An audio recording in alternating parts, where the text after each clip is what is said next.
The morning sun cast long shadows across the polished marble floors of Kensington Palace as Prince William stood before the towering windows of his private study. His reflection stared back at him, showing a man who had aged beyond his years, carrying the weight of a crown that would one day rest upon his head. The decision he was about to announce would shake the very foundations of the British royal family, and he knew there would be no turning back. Catherine entered the room quietly, her footsteps barely audible on the thick Persian carpet.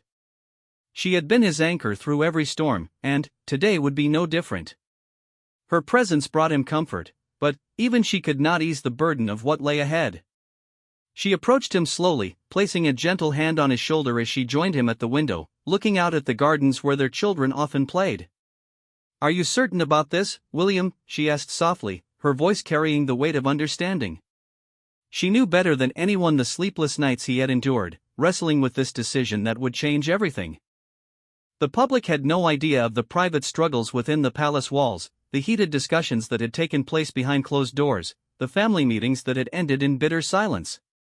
William turned to face his wife, his blue eyes reflecting both determination and sorrow. "I have thought about this for months, Catherine. The monarchy must evolve, and sometimes that requires making choices that others will not understand. My father has his path, but I must forge my own." His voice was steady, but she could hear the slight tremor that betrayed his inner turmoil. The decision had not come easily. For weeks, William had consulted with constitutional experts, trusted advisors, and even reached out to Commonwealth leaders. The feedback had been mixed, but one thing remained clear: the public's perception of the monarchy was at a critical juncture. Recent polls showed declining support among younger generations, and the scandals of the past few years had taken their toll on the institution's reputation. Meanwhile, across London in Clarence House, King Charles was reviewing his morning briefings when his private secretary approached with an unusually grave expression. The man had served the royal household for over 2 decades and had rarely shown such visible concern. He carried with him a sealed envelope bearing the Prince of Wales's personal seal, requesting an urgent private audience with His Majesty. "Your Majesty," the secretary began carefully, "Prince William has requested to see you immediately.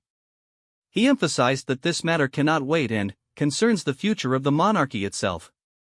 The weight of these words hung heavy in the air, and Charles felt a familiar knot form in his stomach. His relationship with his eldest son had been strained in recent months, particularly regarding matters of royal protocol and public engagement strategies. Charles set down his briefing papers and looked toward the window, where he could see Camilla tending to her morning correspondence in the garden pavilion. She had become his source of strength, his partner in all things, and the thought of any decision that might affect her position filled him with protective concern. He had fought hard to ensure her acceptance by both the family and the public, and he would not allow that progress to be undone.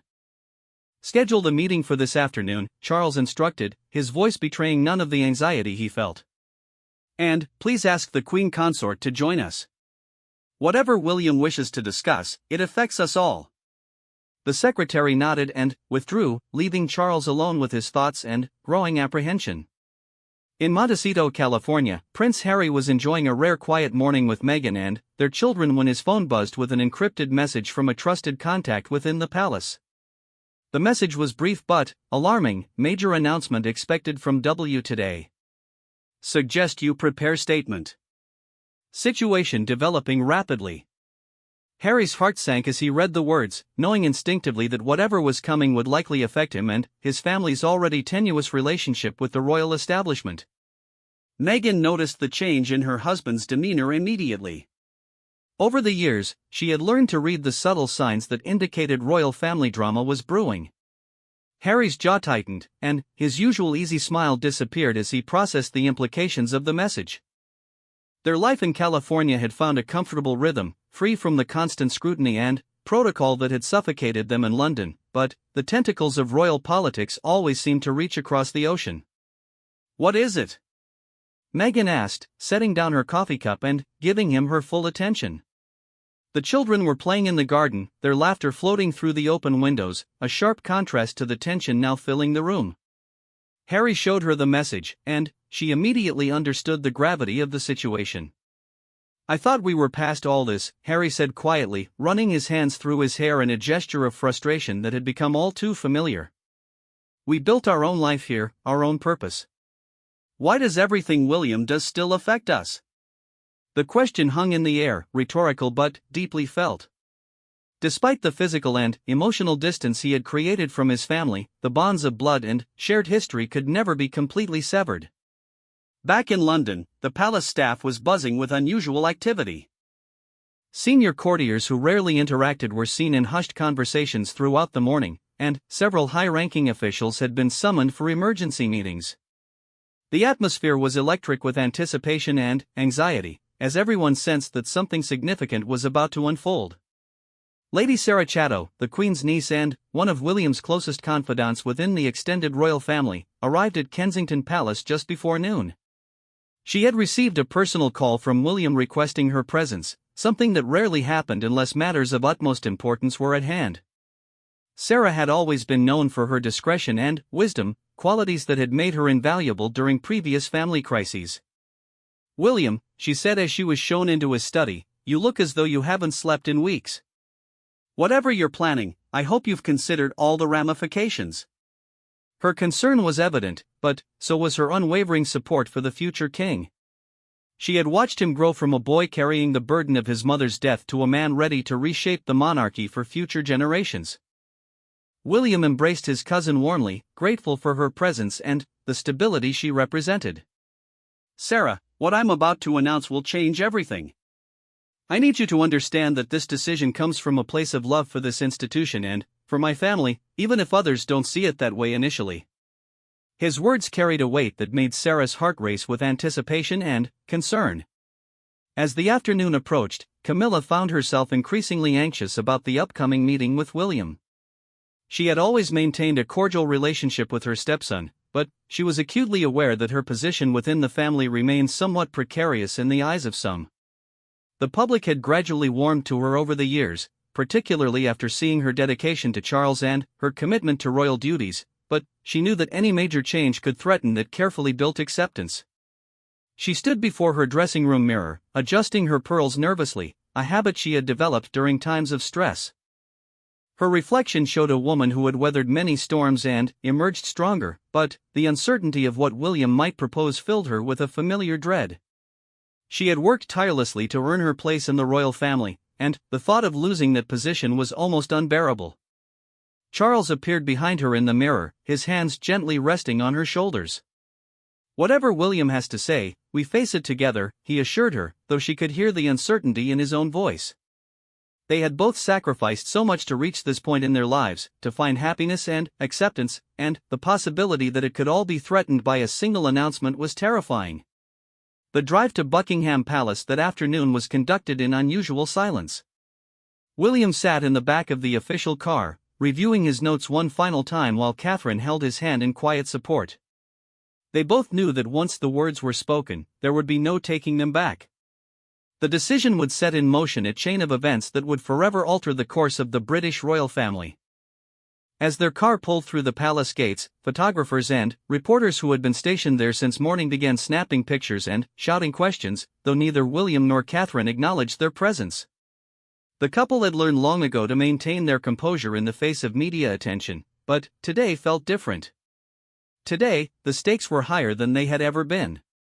Inside the palace, Charles and Camilla waited in the blue drawing room, a space that had witnessed countless historic moments and family discussions over the centuries. The ornate surroundings seemed to emphasize the gravity of the situation, and both felt the weight of royal history pressing down upon them. Camilla sat rigidly in her chair, her hands clasped tightly in her lap, while Charles paced slowly near the fireplace, lost in thought about what his son might be planning. When William and Catherine were announced, the tension in the room was palpable. Formal greetings were exchanged, but the usual warmth of family interaction was notably absent. William's demeanor was serious and determined, while Catherine remained supportively close to her husband's side. Charles gestured for everyone to sit, and the family arranged themselves in the elegant furniture as if positioning for battle rather than conversation. Father, Camilla, William began, his voice steady despite the magnitude of what he was about to reveal. I have called this meeting because I must inform you of a decision I have made regarding the future of the monarchy and my role within it. This decision will have immediate implications for all of us, and I wanted you to hear it from me directly before it becomes public knowledge. The silence that followed was deafening. Charles felt his heart racing, while Camilla's face had gone pale with anticipation. Catherine remained composed, but her supportive presence next to William spoke volumes about her agreement with whatever was coming. The weight of centuries of royal tradition seemed to press down on the room as William prepared to speak words that would change everything. After months of careful consideration and consultation with constitutional experts, William continued, his gaze steady as he looked between his father and stepmother. I have decided to formally request that Parliament begin proceedings to modify the succession laws and the role of Queen Consort in the contemporary monarchy. The words hung in the air like a thunderclap, and the implications began to sink in immediately. Camilla's composure cracked first. The color drained completely from her face, and her hands began to tremble despite her efforts to maintain control. The title she had worked so hard to earn, the position she had finally begun to feel secure in, was suddenly being threatened by the very person who would one day be her king. The years of public scrutiny, the gradual acceptance, the careful building of her role within the royal family, all of it suddenly felt incredibly fragile. Charles stood abruptly, his face flushing with anger and disbelief. William, do you understand what you're suggesting? The Queen Consort's role has been established and accepted. Camilla has earned her position through years of dedicated service and public acceptance. You cannot simply decide to change centuries of tradition because of some personal agenda. His voice carried the authority of a king, but also the pain of a father whose son seemed to be betraying everything he held dear. The confrontation that followed would be remembered as one of the most intense family disputes in modern royal history. William remained calm but resolute, explaining his reasoning while Charles grew increasingly agitated and Camilla sat in stunned silence, processing the implications of what was being proposed. Catherine watched carefully, ready to support her husband but also acutely aware of the damage this could do to family relationships. As the afternoon wore on and the discussion became more heated, it became clear that this was not just about titles or constitutional law. This was about power, legacy, and the future direction of an institution that had survived for over 1,000 years. William's decision would force everyone to choose sides, and the reverberations would be felt far beyond the palace walls. The hours following William's announcement passed in a blur of urgent phone calls, emergency meetings, and damage control efforts that stretched well into the evening. The palace's most senior advisors were summoned from their homes, constitutional experts were consulted, and press secretaries worked frantically to prepare statements for what they all knew would be a media firestorm of unprecedented proportions. Sir Clive Alderton, the king's private secretary, had never seen Charles in such a state of agitation. The man who had waited decades to become king now faced the possibility that his son might fundamentally alter the monarchy before he had even had a chance to fully establish his own reign. Charles paced his private apartments like a caged lion, his usual diplomatic composure completely abandoned as he processed the implications of William's decision. How dare he? Charles muttered for the 10th time that evening, his voice carrying a mixture of hurt and fury that his staff had rarely witnessed. I have spent my entire life preparing for this role, supporting this institution, and now my own son seeks to undermine everything I have worked to build. The pain in his voice was evident, not just as a king facing a constitutional crisis, but as a father who felt betrayed by the child he had raised to succeed him. Camilla sat in her sitting room, surrounded by her closest confidants, trying to process what had just occurred. Her lady-in-waiting, Mrs. Sarah Troughton, had been with her through many difficult moments over the years, but had never seen the Queen Consort so completely shaken. The careful composure that Camilla had maintained throughout decades of public scrutiny had finally cracked, and tears flowed freely down her cheeks as she contemplated the potential loss of everything she had worked so hard to achieve. I should have known this would happen, Camilla whispered, her voice breaking with emotion. I should have known that eventually, someone would try to take it all away. I've never been fully accepted by everyone, and now William thinks he can just erase me from the future of this family. The bitterness in her words reflected years of fighting for acceptance and the devastating realization that her position might never be as secure as she had hoped. Mrs. Troughton attempted to comfort her, but they both knew the gravity of the situation. If William succeeded in his plans, it would not only affect Camilla's current role but could potentially rewrite her place in royal history entirely. The thought of being relegated to a footnote, of watching her stepson reshape the monarchy without her input or consideration, was almost unbearable. Meanwhile, in the nursery at Kensington Palace, Catherine was putting their children to bed, trying to maintain some semblance of normalcy while her husband dealt with the fallout from his announcement. Prince George, now old enough to sense the tension in the household, asked his mother why everyone seemed so serious. Catherine chose her words carefully, explaining that sometimes grown-ups had to make difficult decisions that other people might not understand at first. "Is Papa in trouble?" Princess Charlotte asked innocently, her young mind trying to process the unusual atmosphere that had settled over their home. Catherine knelt down to her daughter's level, smoothing her hair gently and offering reassurance while internally worrying about how this family crisis might affect their children's relationships with their grandfather and step-grandmother. "Papa is trying to do what he thinks is best for our family and for the country," Catherine explained gently.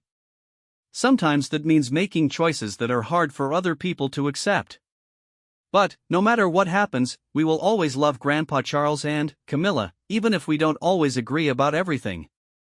Her words were as much for her own reassurance as for her children's understanding. The royal press office was in complete chaos. Reporters from around the world had gotten wind that something significant was happening within the royal family, and phone calls were pouring in from every major news outlet demanding information. The communications team faced an impossible task: how to explain William's decision without creating even more controversy or damaging the monarchy's reputation further.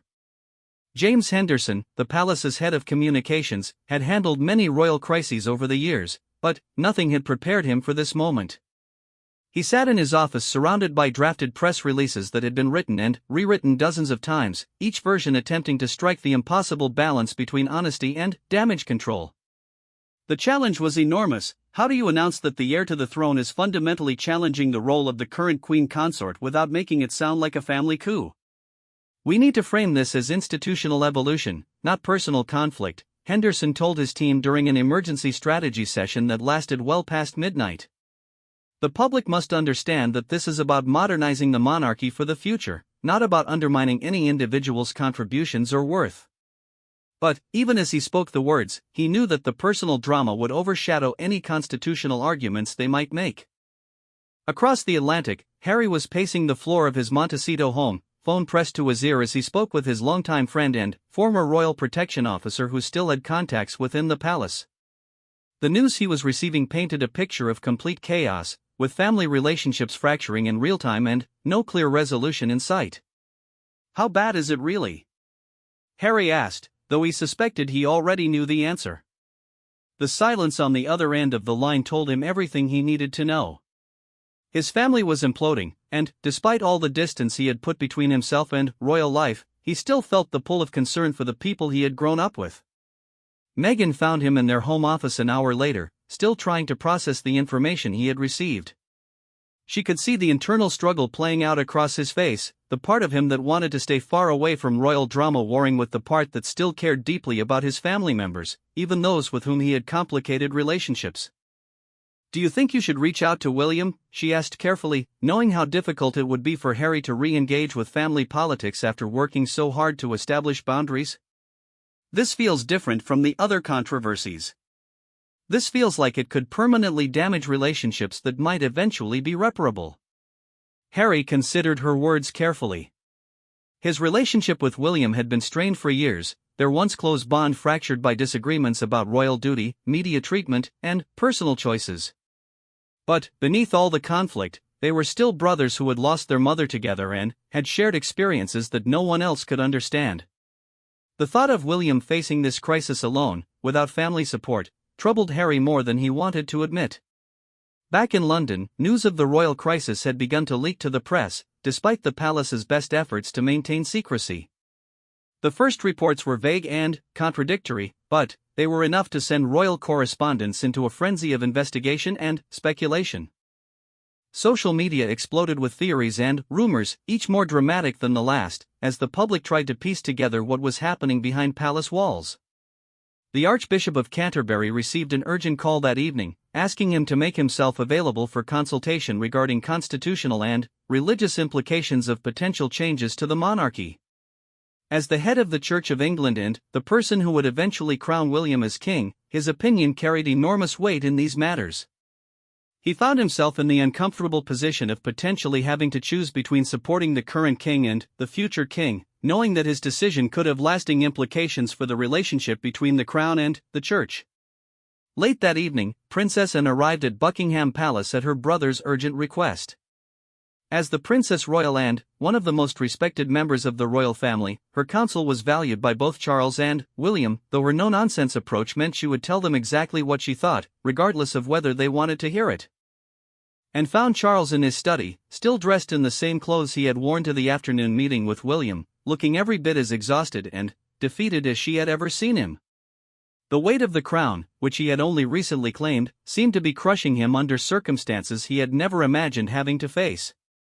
"Charles," Anne said without preamble, settling into the chair across from his desk, "you need to think very carefully about how you handle this. William is not acting out of spite or rebellion. He genuinely believes he is doing what is best for the monarchy's future. You can either work with him to find a solution that preserves everyone's dignity, or you can fight him and risk tearing the family apart permanently." Her words stung because Charles knew they contained truth he wasn't ready to accept.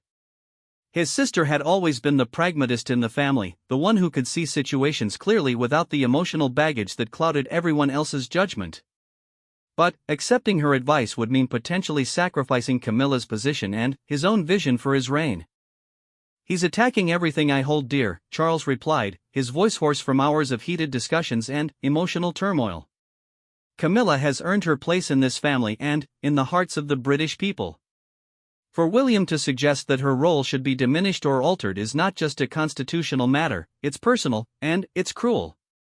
And studied her brother carefully, seeing not just the king but the husband who had fought decades-long battles to be with the woman he loved and to see her accepted by both family and nation. She understood his protective instincts, but she also knew that successful monarchs had to be willing to evolve and adapt, even when it meant making painful personal sacrifices. Meanwhile, William spent his evening in long conversations with constitutional lawyers and political advisors, fine-tuning the legal framework for his proposed changes and preparing for the inevitable public and parliamentary scrutiny that would follow. He knew that his decision would be seen by many as a betrayal of his father and stepmother, but he remained convinced that it was necessary for the long-term survival and relevance of the monarchy. Catherine found him in his study near midnight, surrounded by legal documents and historical precedents, still working despite the exhaustion that was clearly visible in every line of his body. She approached him quietly, placing a gentle hand on his shoulder and offering the kind of wordless support that had sustained their marriage through many challenges. "I keep thinking about George, Charlotte, and Louis," William said quietly, not looking up from his papers. "What kind of monarchy will they inherit if we don't make these changes now? The world is changing faster than ever, and institutions that refuse to adapt get left behind. I can't let that happen to the crown, no matter what the personal cost might be." His words revealed the depth of his commitment to this course of action, but also the pain it was causing him. Despite his public composure, William was suffering from the knowledge that his decision was hurting people he cared about and potentially damaging relationships that had taken years to build and rebuild. The night stretched on with urgent meetings, phone calls, and consultations taking place across London and beyond. Constitutional experts were pulled from their beds to provide guidance on the legal implications of William's proposals.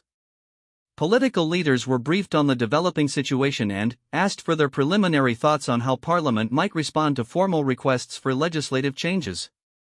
By dawn, it became clear that there was no easy path forward. William's decision had set in motion a series of events that would require unprecedented cooperation between the royal family, Parliament, and various governmental institutions.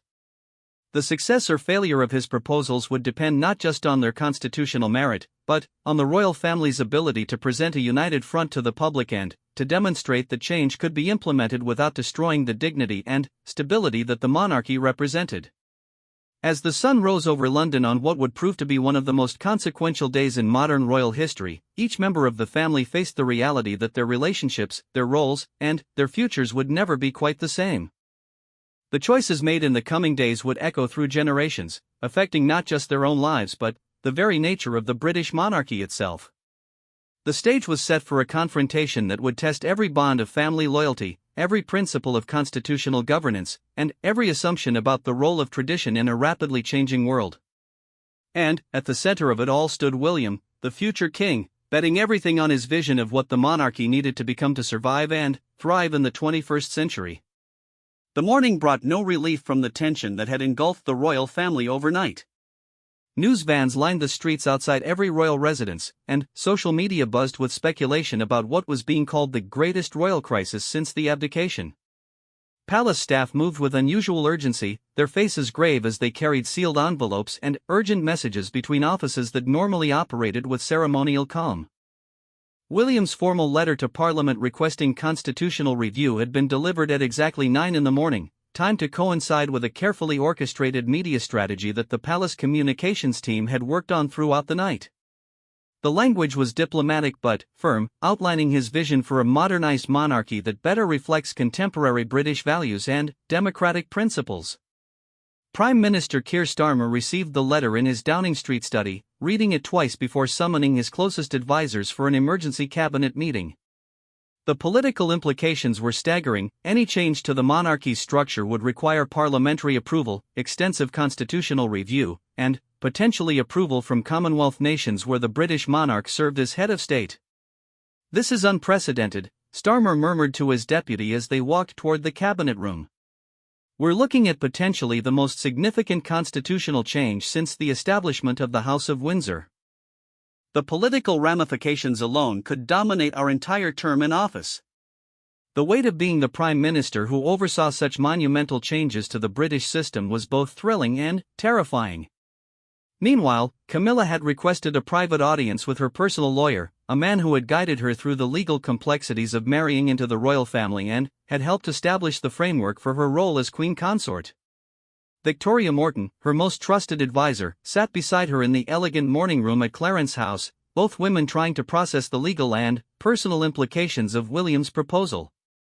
"The reality is," her lawyer explained gently, "that if Parliament approves the Prince's request, there would be very little legal recourse.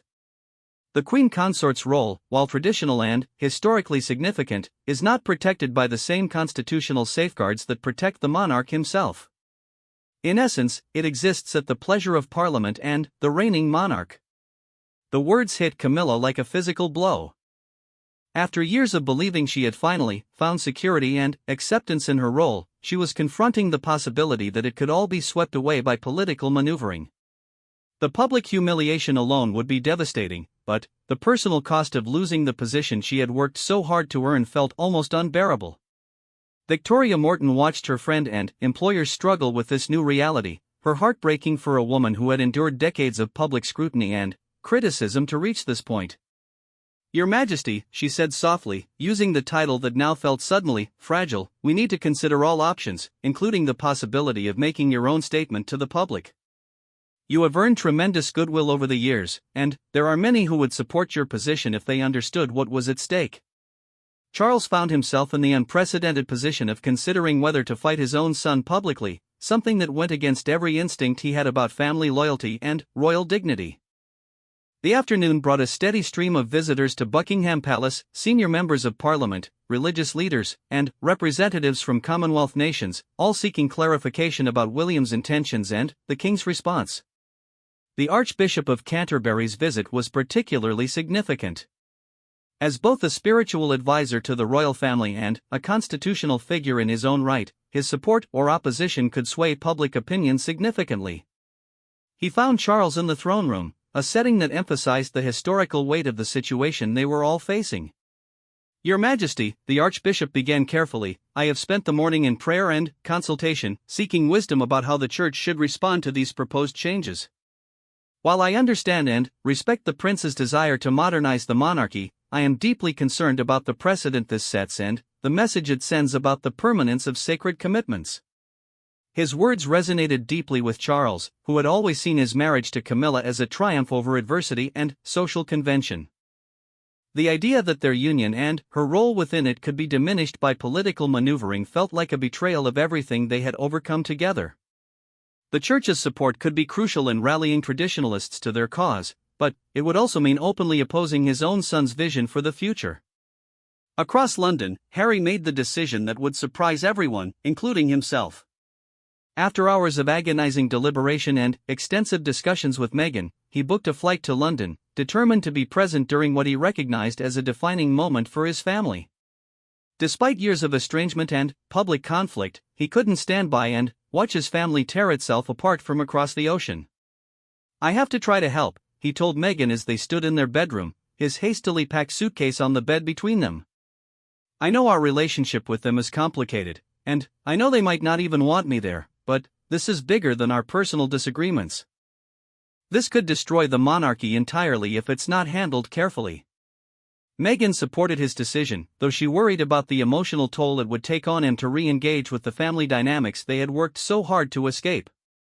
She also knew that Harry's perspective as someone who had stepped away from royal life might offer unique insights that could help bridge the growing divide between William's vision and the family's resistance to change. The news of Harry's impending return to London leaked within hours, adding another layer of complexity to an already volatile situation. Media outlets went into overdrive speculating about whether the brothers would reconcile or if Harry's return would create even more drama. The public fascination with the royal family's personal relationships threatened to overshadow the serious constitutional questions at the heart of William's proposal. That evening, a private dinner at Kensington Palace brought together an unlikely group of advisors, family members, and constitutional experts in an attempt to find some middle ground. William had extended the invitation to his father and Camilla, though he wasn't sure they would accept given the day's tensions. When they arrived, the atmosphere was strained but civil, everyone understanding that the stakes were too high for personal grievances to derail productive discussion. Princess Anne served as an unofficial mediator, her reputation for straight talk and practical solutions making her an ideal person to cut through the emotional rhetoric and focus on workable solutions. She had spent the day consulting with legal experts and royal historians, developing a clearer picture of what was possible within existing constitutional frameworks. The fundamental question, and set as they gathered around the dinner table, is whether William's goals can be achieved through gradual reform rather than dramatic overhaul. The public and Parliament will be more likely to support evolutionary change than revolutionary upheaval, particularly when it comes to something as traditional and symbolic as the monarchy. Her suggestion opened up possibilities that hadn't been considered in the heat of the initial confrontation. Perhaps there were ways to modernize royal roles and responsibilities without completely dismantling existing structures. The conversation that followed was still tense, but it was the first time since William's announcement that family members were actually listening to each other rather than simply defending their positions. Camilla found herself in the unusual position of having to advocate for her own relevance and value to the institution she had served for years. It was humbling and painful, but also clarifying. For the first time, she was able to articulate not just what her role meant to her personally, but what it represented in terms of the monarchy's ability to evolve and include people who hadn't been born into royal life. "I understand that I will never be Diana," she said quietly, her voice steady despite the emotion behind her words. "I have never tried to replace her or to pretend that my role is the same as hers was. But I have tried to serve this institution and this country with dignity and commitment. If my position is to be changed or eliminated, I hope it will be based on the merits of that service rather than on old grievances or future ambitions." Her words had a profound impact on everyone present, including William. For the first time since making his decision, he was forced to confront the human cost of his political calculations. Camilla wasn't just a constitutional figure or a symbol of outdated traditions, she was a person who had genuinely tried to contribute to the royal family and who would be genuinely hurt by the changes he was proposing. The dinner ended without resolution, but with a commitment to continue discussions and to explore compromise solutions that might address William's concerns while preserving family relationships and institutional stability. As the various parties departed into the London night, each carried with them a slightly different perspective on what was possible and what was necessary. Charles and Camilla's drive back to Clarence House was conducted in thoughtful silence, both processing the evening's conversations and the possibilities that had emerged.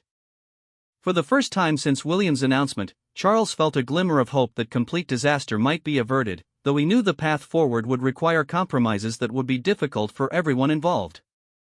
"Do you think he might be willing to modify his proposal?" Camilla asked as their car turned through the palace gates. The question revealed both hope and vulnerability, as she struggled to find a way forward that would preserve her dignity while acknowledging the legitimacy of some of William's concerns about modernization. Charles took her hand, a gesture that had become automatic over their years together but felt especially significant in this moment of uncertainty. "I think tonight showed us that William is not our enemy, even if his methods are questionable. If we can appeal to his better nature and his genuine love for this institution, perhaps we can find a solution that serves everyone's interests." Meanwhile, William and Catherine conducted their own post-dinner analysis, trying to gauge whether the evening had moved them closer to or further from their goals. William was genuinely affected by Camilla's emotional plea and by the obvious pain his proposal had caused his father, but he remained convinced that significant change was necessary for the monarchy's long-term survival. "I keep thinking about what Anne said about evolutionary versus revolutionary change," Catherine mused as they prepared for bed. "Maybe there's a way to achieve your objectives while being more sensitive to the personal impact on family members. The end goal doesn't have to change, but perhaps the method could be less jarring." Her suggestion planted a seed that would grow over the coming days as William began to explore whether his vision for modernization could be implemented gradually, with input from family members rather than imposed upon them. The realization that he might achieve more through collaboration than confrontation marked a subtle but significant shift in his approach. As London slept, preparations continued for what everyone knew would be a crucial day ahead. Harry's flight was scheduled to arrive in the morning, adding an unpredictable element to an already complex situation. Media attention was reaching fever pitch, with international news outlets sending crews to London to cover what was being called the most significant royal story in decades. The palace communications team worked through the night, preparing for various scenarios and trying to maintain some control over the narrative while acknowledging that events were moving faster than anyone had anticipated. The challenge was enormous: how to manage a constitutional crisis that was also a family drama, played out under the intense scrutiny of global media attention. By dawn, it was clear that the next 24 hours would determine not just the future of specific royal roles.